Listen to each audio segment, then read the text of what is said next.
speaking, things like that, email campaigns, all those things we still need to keep going, keep thinking about. This isn't the end, it's just the beginning.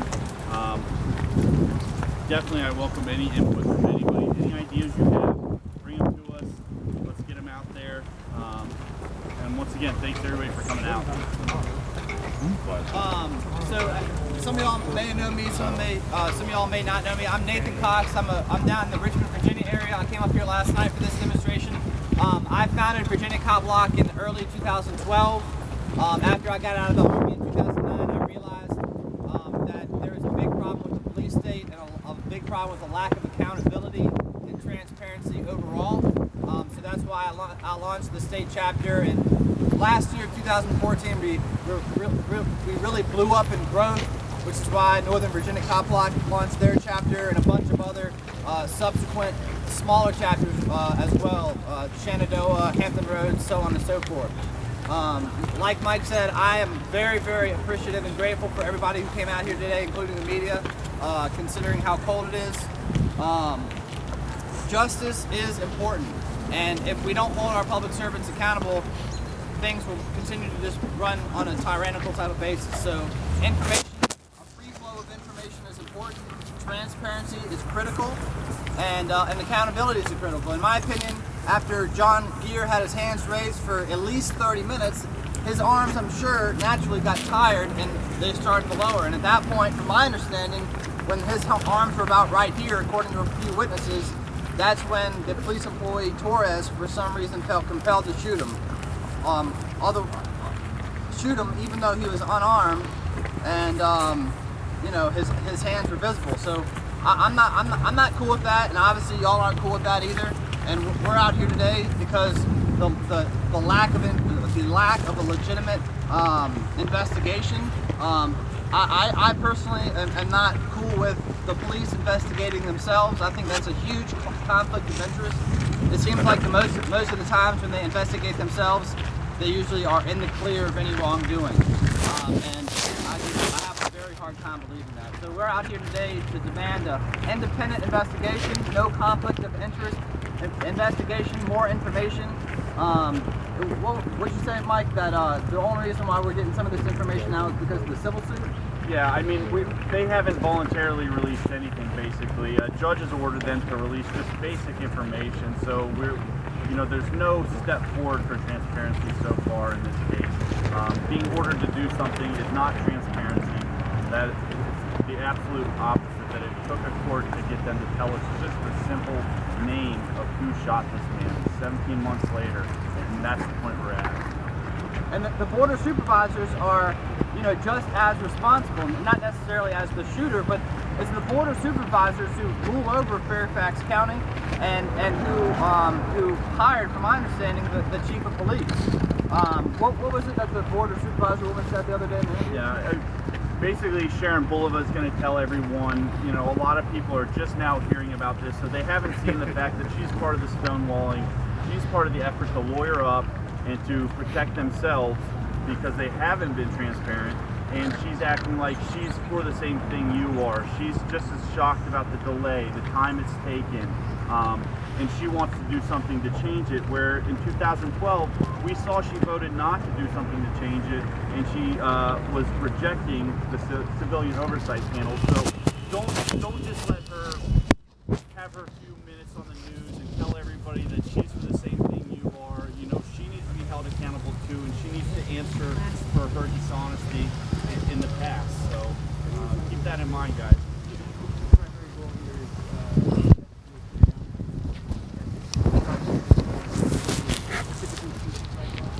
Yeah, we want an independent investigation. We think the police investigating themselves is important. We want more information, we want transparency, and we want some level of accountability. We also know the federal government, in a lot of cases, will just sit there for years and years and years.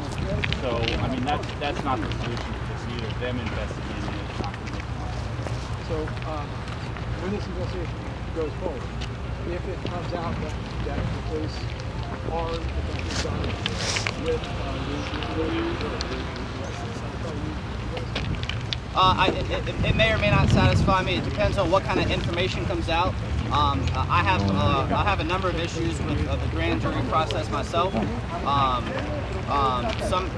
The prosecutors run those grand juries, and they limit the information that they present to the juries however they want, according to whatever their prerogative is. I've been involved in grand juries myself, and a lot of times when a police officer is involved in a grand jury situation, it seems like it's a little bit different than if the government was thinking about charging me with the crime.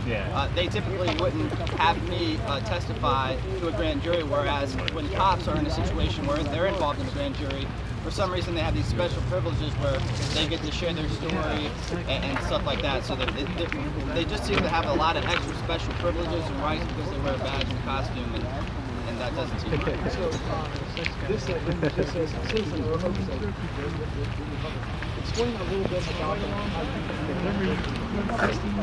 well, I think anytime a group of people, whether it's public servants or not, investigate themselves, there is a level of conflict of interest.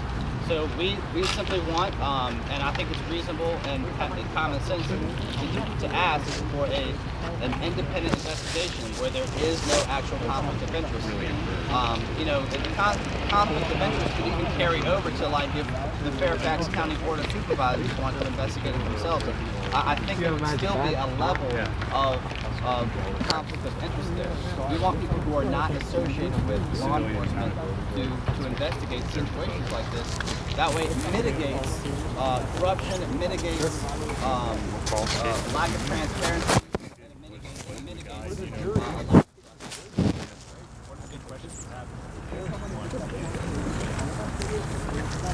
basically, why was he shot? What was he doing when shot, which isn't common in any shooting. One shot,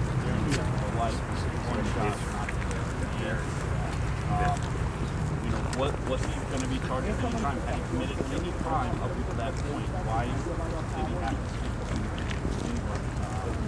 Those are some of the starters.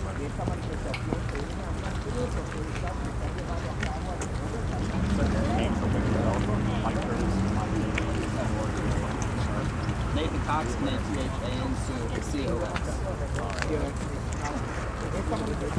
Yes, sir. I realize for maybe a good chunk of you today, this might be the first time that you've come out here to an event like this. And for those of you, I greatly appreciate. I understand that coming out to stuff like this, being out in the public and kind of putting yourself in a situation where it seems like you might be against the police. We're not out here against the police, and we do not make general blanket statements that all the police are bad and stuff like that. We think that's kind of foolish to do.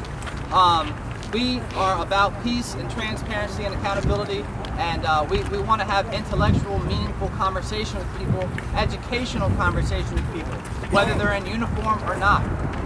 So we're not a bunch of rabble. Sometimes the media or police apologists want to paint people like us as rabble rousers or people who hate the police. Clearly, that is not what we're out here doing. We're not here causing destruction. We're not out here rabble rousing, saying hateful things, kill the police or whatever. We're out here having meaningful, productive conversations with people, and that's the type of behavior and discussions that I encourage. And that's why we're out here giving out civil rights information. So again, for those of you who are out here the first time, I greatly, greatly appreciate you.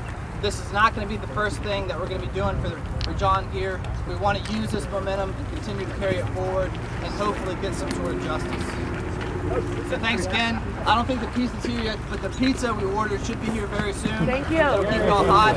And we'll be out here for at least another hour and a half, all right? Thank you. Thank you, everybody again. Thank you. Thank you. Woo!